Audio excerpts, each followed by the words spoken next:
Olá, cursista! Sejam todos bem-vindos à nossa primeira aula da disciplina Legislação Escolar. Sou a professora Raquel Esquácio e com grande satisfação queremos compartilhar conhecimentos e experiência na nossa disciplina. A disciplina, além de elencar como trabalha cada um dos órgãos dentro do sistema educacional e da legislação, também vai abordar o que representamos dentro do contexto escolar e sua estrutura, não apenas exercendo funções técnicas, mas também funções para levar nossa cidadania às nossas participações dentro do contexto da história e da sociedade como um todo.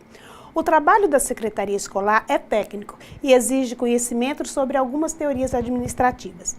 Para que possamos aplicá-las e adaptá-las, essas teorias ao nosso trabalho, podemos utilizar como referência a teoria dos americanos Taylor e Fayol. Taylor propôs 4 processos para orientar uma administração científica, que é planejamento, organização, execução e controle, que foi complementado por Fayol, que propôs um processo administrativo estruturado em planejamento, organização, direção, coordenação e controle. As teorias administrativas do Taylor e Fayol foram feitas para organizações empresariais, com fins lucrativos e, por isso, há uma necessidade de adaptar para a realidade escolar. Não podemos comparar a gestão empresarial e a gestão escolar. O ambiente escolar é uma administração participativa, como vimos na disciplina Gestão Democrática no Sistema e na Escola, e que está diretamente ligada com a nossa disciplina. Aprendemos que a escola tem uma função social e democrática com os instrumentos e estratégias da gestão democrática, que são os conselhos escolares, os projetos político-pedagógicos, dentre outros. Na escola, há várias funções administrativas diferentes, como o diretor, o secretário, o porteiro, o zelador, o cantineiro, dentre outros, porém com a mesma finalidade, que é uma educação de qualidade para a construção da cidadania. Exercemos o papel de educador na escola e as decisões pertinentes ao funcionamento da mesma deverão ser decididas com a participação de todos, nos conselhos escolares, na construção do projeto político-pedagógico e nas reuniões administrativas e pedagógicas. Com isso, tornamos responsáveis também pelo andamento da escola e principalmente pelos alunos. Por isso, a necessidade do conhecimento da legislação vigente. Para que a função social e administrativa do nosso cargo de secretário escolar seja bem executado, temos que conhecer as leis, divulgá-las amplamente para a sociedade. Portanto, o objetivo desta disciplina é deixar bem claro o papel da legislação e do seu principal agente, o servidor público, como guardião do direito à educação básica. O nosso caderno tem 3 unidades. Unidade 1, a educação e as constituições, a subunidade e o século XX, subunidade 1 e 2, mas o que é Fundo Nacional de Desenvolvimento da Educação, o FNDE? Unidade 2, a educação nas leis, diretrizes e bases, a LDB. O Plano Nacional de Educação, na unidade 3, e no 4, processos normativos do sistema escolar. Na unidade 1, a educação e as constituições, aprenderemos o que é legislação, legislação escolar, faremos uma abordagem histórica para uma melhor compreensão. Será um capítulo de grande importância, onde teremos um embasamento teórico e uma compreensão da atual Constituição. Nesta unidade 2, faremos uma abordagem das 3 LDBs para entendermos a estrutura e funcionamento da educação brasileira. Na unidade 3, o Plano Nacional de Educação, nesse capítulo estudaremos os objetivos do PNE e a participação da sociedade. E por último, na unidade 4, marcos normativos dos sistemas de ensino, distinguir o impacto da legislação em nossa função. Buscaremos entender que existe uma lei determinada para cada assunto, também para programas existentes, para beneficiar a escola e os alunos. E não precisaremos decorar as leis, e sim saber a existência para atuação pautada na justiça para todos. Para entender melhor o nosso conteúdo, vamos aos conceitos de legislação e legislação escolar. Legislação é o conjunto de leis que regula as relações sociais em um país ou uma determinada área das relações humanas. Legislação educacional é todas as leis que procuram, de certa forma, organizar o setor tanto nas questões pedagógicas como nas questões administrativas, o que inclui a regulamentação das relações internas e externas.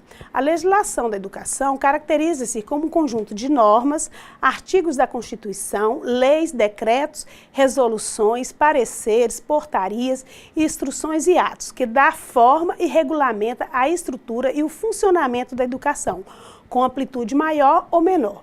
A lei surge, de certa forma, para trazer igualdade a todos as classes, principalmente a Constituição Federal, no artigo 5º, reza: todos somos iguais perante a lei, sem distinção de qualquer natureza, garantindo-se aos brasileiros e aos estrangeiros residentes no país a inviolabilidade do direito à vida, à liberdade, à igualdade, à segurança e à propriedade.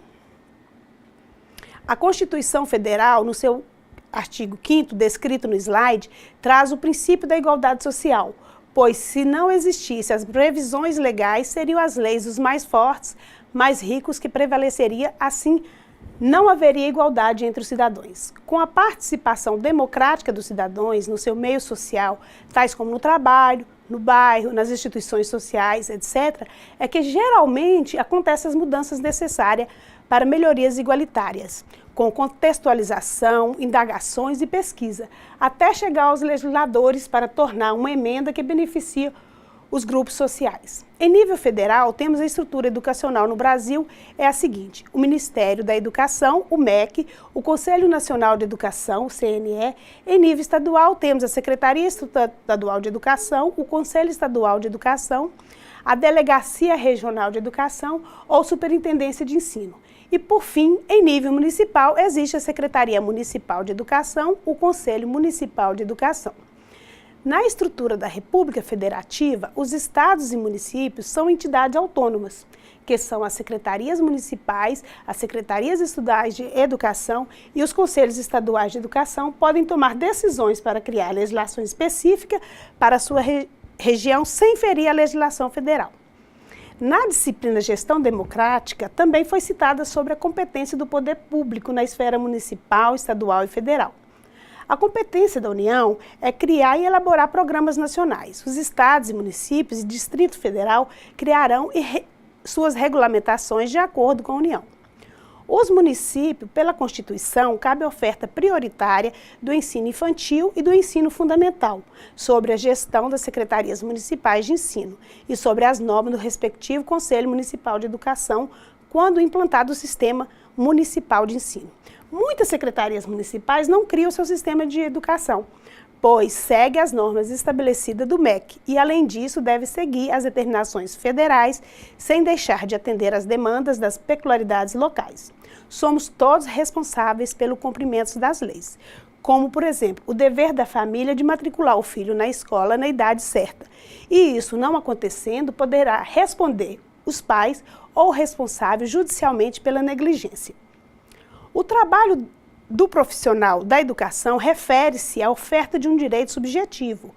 O não cumprimento ou empecilho pode resultar uma ação pública tanto para a instituição como para o próprio servidor, como, por exemplo, a não entrega de um documento, como uma declaração, um histórico e outros.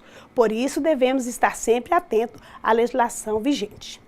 Agora que aprendemos conceitos de legislação, legislação educacional, sua hierarquia e sua estrutura, daremos início à nossa primeira unidade, a educação e as constituições.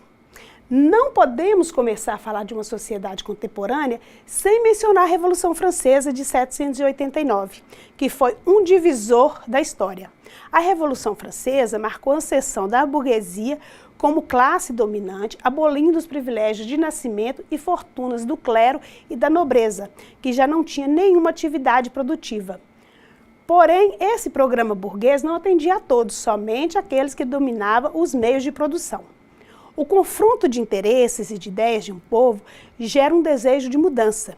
E o mais importante que mudar o poder das mãos da nobreza para as mãos dos burgueses é ter o conhecimento sobre quais princípios fundamentarão essa nova construção social. E esses princípios hoje são previstos na Constituição Federal, que é a lei maior do Estado. O nosso caderno didático expõe sabiamente que maior contrato de um país é a sua Constituição, considerada por alguns juristas como a certidão de nascimento da nação. Alguns doutrinadores, como Carl Schmitt, que conceitua a Constituição como sendo uma decisão política fundamental tomada pelo povo. A Constituição Federal de 1988, no seu artigo 5º, há a previsão da contemplação dos direitos sociais. É o que vamos evidenciar aqui, é o direito à educação, que iniciou-se na Revolução Francesa, dentre outros direitos sociais. Na época, foi garantido por lei, mas tiveram alguns pensadores contra essa igualdade. Essa discussão é importante para entendermos o contexto das grandes conquistas que vêm acontecendo até os dias de hoje. Os intelectuais do liberalismo divergiam entre si quanto à universalização da educação. Locke e Voltaire acreditavam que todos têm a liberdade para se educar, mas com diferenças de ordem econômica e social. Diderot, Condorcet, Lepeltier, Horace Mann eram defensores da educação como dever do Estado. No século XIX, na França e em boa parte da Europa, instituíram-se sistemas educacionais que garantiam instrução a todos os cidadãos. Aos filhos da burguesia, destinava-se a preparar a ocupar cargos de direção no Estado e na sociedade. Ao proletariado, salvo em raras exceções, estavam reservados trabalhos técnicos e braçais. Agora veremos como as constituições brasileiras tratam a educação no Brasil. Primeiramente, somente os interesses da elite lusitana foram preservados, bem como os de grandes fazendeiros, mantendo o sistema monárquico com o imperador filho do rei de Portugal e a estrutura social oligárquica apoiada no trabalho escravo e no latifúndio. Na elaboração da Constituição de 1823, viveu o embate pelo poder do Brasil independente. Essa luta era a reivindicação da liberdade de Portugal, lutando pelas melhorias sociais e para todos terem os mesmos direitos. Tinha os que defendiam a monarquia e a manutenção da relação com Portugal. De um outro, embora não declaradamente republicanos, havia os que esperavam, por meio da Constituição, limitar os poderes imperiais e as regalias de que gozavam os lusitanos em territórios brasileiros, uma vez que reservava as melhores escolas para seus filhos. Após cerca de 6 meses de trabalho e a Constituição ortogada em 1824, foi elaborada uma comissão de juristas da confiança de Dom Pedro I. Mesmo assim, não cessou a discussão sobre a oferta e o controle legal da educação escolar brasileira. Sendo embargado pelo poder imperial, essa discussão da comissão constituída só foi o começo. Com dificuldade de concretizar uma educação nacional, mesmo por falta de professores preparados e espaços adequados, em 1826 estruturou-se em 4 níveis de educação que foi criada para atender uma minoria da sociedade que era pedagogia, instrução primária, liceus, ensino secundário, ginásio, ensino secundário com aprofundamento científico, academia, ensino superior. Com a aprovação do Projeto-Lei de 1827, que complementava a Constituição brasileira, houve mudanças significativas na educação, tais como houve criação de escolas de primeiras letras em todas as cidades, vilas e lugares mais populosos. Perceberam que havia necessidade de escola para todos, principalmente para alfabetizar. Foram abolidos os castigos físicos nas escolas, sendo abolidos somente na Lei de 1827. Estabelecia-se a admissão de professores na forma de exames em caráter vitalício, devido à escassez deste profissional na época. O piso para a remuneração docente foi estabelecido.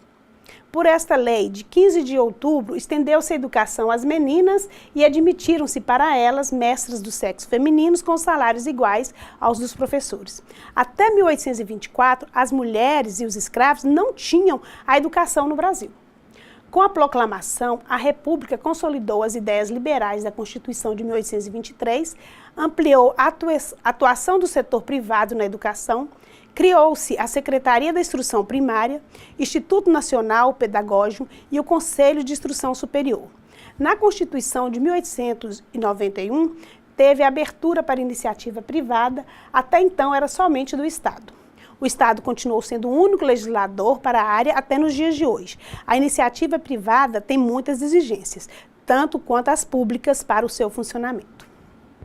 Agora, veremos a subunidade 1.1, a educação nas constituições do século XX. O século XX foi marcado com grandes mudanças, não só no Brasil, mas como no mundo inteiro. No Brasil, houve fortalecimento estatal, ou seja, o governo central assumiu uma postura centralizadora, mas mostrou também uma descentralização ao conceder a particulares espaços antes privativos no Estado. Em 1922, ocorreu o que entraria para a escola como sendo o maior evento artístico do país, a Semana da Arte Moderna, com shows, exposições, debates e principalmente palestras revolucionárias que influenciou, de certa forma, a educação brasileira. Outro fato importante para a política no Brasil também para a educação foi a Coluna Prestes. A Coluna Prestes nada mais é do que uma marcha liderada por Luiz Carlos Prestes, cujo objetivo foi o combate do poder oligárquico para descentralizar o poder que encontrava-se nas mãos dos grandes pecuaristas e cafeicultores, que defendia o ensino público e principalmente a obrigatoriedade do ensino primário para toda a população. Foi um dos movimentos mais significativos da história na construção de uma sociedade mais justa. Em 1930 foi criado o Ministério da Educação e Saúde e foi desmembrado em 1953 e criado o MEC. Em 1932 foi lançado o Manifesto dos Pioneiros, que iremos aprender com mais profundidade em nosso seminário. Fundou-se a Universidade de São Paulo, a USP, em 1934, universidade mais concorrida e respeitada até hoje no Brasil. A Lei 5.692, de 1971, alterou a organização da educação básica, regulando o ensino do primeiro grau para as crianças de 7 a 14 anos e instituindo o ensino de segundo grau profissionalizante para todos os brasileiros. Aqui encerramos um período de muita repressão e luta que culminou com a Constituição de 1988, que veremos agora suas contribuições para a educação brasileira. A Constituição de 1888, nos artigos 6, 205, 206 e 208, instituiu a educação como um direito social de todos, um dever do Estado, sem, é claro, excluir a família dessa responsabilidade. A partir daí, teve a criação de órgãos para ter uma gestão participativa e democrática, como colegiados escolares, conselhos escolares e a elaboração do projeto político-pedagógico com a participação da sociedade na corresponsabilidade da educação. E com a emenda constitucional número 59 de 2009, ampliou-se para as crianças e adolescentes de 4 a 17 anos. Conhecendo a legislação, podemos, enquanto secretários escolares, zelar pelo cumprimento desta Constituição e auxiliar a comunidade escolar, com segurança, quando a mesma solicitar. Sabemos ainda que a Secretaria Escolar é o primeiro contato da família com a escola.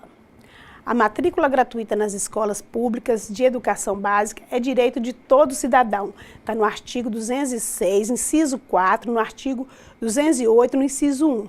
Não podendo haver distinção entre cidadãos e nem obstrução de sua oferta. Não pode negar vaga, mesmo que a escola não tenha condições de atendê-lo, porque está ferindo a Constituição Federal. Os governos ainda têm muita dificuldade em programar uma política eficaz para conseguir uma educação de qualidade, como está previsto na Constituição brasileira. O Fundo Nacional de Desenvolvimento da Educação, o FDNE, criado pela Lei 5.537, de 21 de novembro de 1968, agora daremos início ao segundo capítulo do caderno falando das leis, diretrizes e bases, que chamaremos de LDB. Farei um breve histórico com alguns pontos relevantes e aprofundaremos no nosso segundo seminário. A LDB, que é a Lei Orgânica e Geral da Educação Brasileira, foi criada com a necessidade de regulamentar e criar diretrizes para se moldar um projeto nacional de educação. Iniciou-se nas décadas de 20 e de 30, com a exigência do Manifesto dos Pioneiros, que tem um papel importante na trajetória da educação brasileira. Em 1941, vigoraram-se uma série de leis conhecidas como a Reforma Capanema, na era Vargas, que remodelou todo o ensino no Brasil e tinha como os principais pontos: os cursos foram divididos em 2 níveis, correspondente aos 2 ciclos do novo ensino médio. O primeiro compreendia o curso básico, industrial, artesanal, de aprendizagem de maestria. O segundo ciclo correspondia ao curso técnico industrial, com 3 anos de duração e mais um estágio supervisionado na indústria, compreendendo várias especialidades.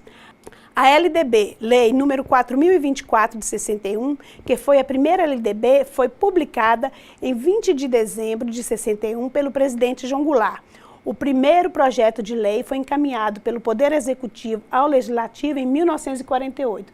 Foram necessários 13 anos de debate até o texto final e representou um grande avanço para o ensino nacional. Foi organizado em 120 artigos. A estrutura da educação em 61 era pré-primário, primário, ensino secundário de primeiro e segundo grau, ensino superior. A lei trouxe várias características como autonomia dos órgãos estaduais, criação dos conselhos de educação, tanto estadual federal, distribuição do orçamento para a educação, obrigatoriedade de matrícula nos 4 primeiros anos do ensino primário e o ano letivo de 180 dias, dentre outras coisas. A segunda versão da LDB, Lei 5.692 de 71, no governo de Médici, foi organizada em 88 artigos, com avanços principalmente no currículo e a valorização do ensino técnico profissionalizante, como, por exemplo, magistério, contabilidade, dentre outros. Características relevantes dessa nova versão: ano letivo de no mínimo 180 dias e 90 dias de trabalho escolar efetivo, ensino de primeiro grau obrigatório dos 7 aos 14 anos e nessa LDB que inicia o ensino à distância com modalidade do ensino supletivo até mesmo o técnico. Formação preferencial do professor para o ensino de primeiro grau, da primeira à quarta série com habilitação específica no segundo grau. A terceira reforma da LDB, a Lei 93/94 de 96, no governo Fernando Henrique Cardoso, que também é conhecida como a Lei Darcy Ribeiro, baseada no princípio de educação para todos, teve influência na Convenção da Educação para Todos na Tailândia, em 1990. É da Declaração de Salamanca, na Espanha, de 1994, que a Resolução das Nações Unidas, que se trata dos princípios políticos e prática em educação especial, a inclusão social. Veremos algumas características da LDB. A matrícula da educação básica inicia-se em creche de até 3 anos de idade, 4 a 5 na educação infantil e no ensino fundamental ser matriculada a partir dos 6 anos de idade, com data corte de nascimento até 30 de março. Porém, alguns estados adotam datas variadas. Aqui em Minas Gerais, a data corte é 30 de junho, como todos sabem, data corte de nascimento é o limite estabelecido para ingressar na escola. A gestão democrática, através do projeto político-pedagógico, na sua criação em 88, que a sua elaboração era um compromisso do Estado e familiar, passa a ser obrigação na LDB de 96. Ensino fundamental obrigatório e gratuito, carga horária mínima de 800 horas, distribuída em 200 dias na educação básica, formação de docentes para atuar na educação básica em cursos de nível superior, sendo aceito para a educação infantil e as 4 primeiras séries no ensino fundamental, formação de curso normal do ensino médio, para que hoje a exigência é superior, formação dos especialistas da educação em curso superior de pedagogia ou pós-graduação. Prevê a criação do Plano Nacional de Educação. E atualmente estamos acompanhando grandes mudanças na LDB, como a medida provisória número 746 de setembro de 2016, intitulada Reforma do Ensino Médio, que traz algumas alterações, como no artigo 36. O currículo do ensino médio será composto pela Base Nacional Comum Curricular e itinerantes formativos específicos a serem definidos pelo sistema de ensino. São várias alterações nessa medida provisória, nas quais deverão estar sempre atentos à mudança para exercer nossa função embasada na lei. Para encerrarmos a nossa primeira aula, usaremos a fala dos autores do caderno didático. Lembramos que a legislação configura-se como a síntese de um acordo, um pacto social, a garantia dos direitos, a garantia legal de direitos. E nós devemos exercer sempre a nossa cidadania, tendo em mente os nossos direitos e deveres e construir um país mais igualitário e justo para todos, principalmente no âmbito escolar. Logo mais teremos a nossa segunda aula, onde falaremos sobre o PNE e marcos normativos do sistema de ensino. Muito obrigada e até a próxima aula.